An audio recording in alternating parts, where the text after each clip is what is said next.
Sir இங்க தான் லொகேஷனா? இங்கதான் சார். மூலக்காரன் புடிங்க. நான் சொல்றத அப்படியே ஸ்கெட்ச் பண்ணுங்க. சார் இங்கதான் சார் நம்ம துணி கடை கட்ட போறோம். Okay sir. ஆனா வெளிய இருந்து பாக்குறவங்களுக்கு இது துணி கடை மாதிரி இருக்க கூடாது சார். அப்புறம் நகை கடை மாதிரி இருக்கணும்.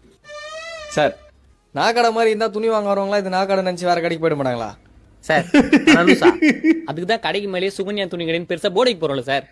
சார் துணி கடை போர்டு பார்த்தா நகை வாங்க எப்படி சார் உள்ள வருவாங்க? சார் அப்போ துணி ஏத்துட்டு சுகன்யா நகை கடைன்னு வச்சலாம் சார். சார் நம்ம பாக்கிறது நான் கடை மாதிரி இருக்குமா சார்? எப்படி சார் துணி வாங்க வருவாங்க? சார் என்ன பண்ணலாம்? கடைக்கு வெளியே 4 துணி ஆங்கர்ல மாட்டி விடலாம் சார். அப்போ துணி கடை மாதிரி இருக்கும்ல? இருக்கும் சார். ஆனா நகை வாங்க யாரும் வர மாட்டாங்களே, துணி வாங்க தானே வருவாங்க. சார் நான் சார் லூஸ் மாதிரி பேசினிருக்கீங்க. நம்ம நகையை வச்சுக்கிறோம், துணி தான் வச்சுக்கிறோம், துணி வாங்க தான் வரட்டுமே.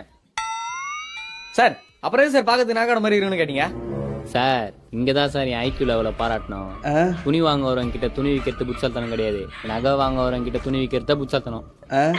டேய் என்னடா அவன் லூஸ் மாதிரி பேசிக்கிறான்? சார் புரியலையா சார்?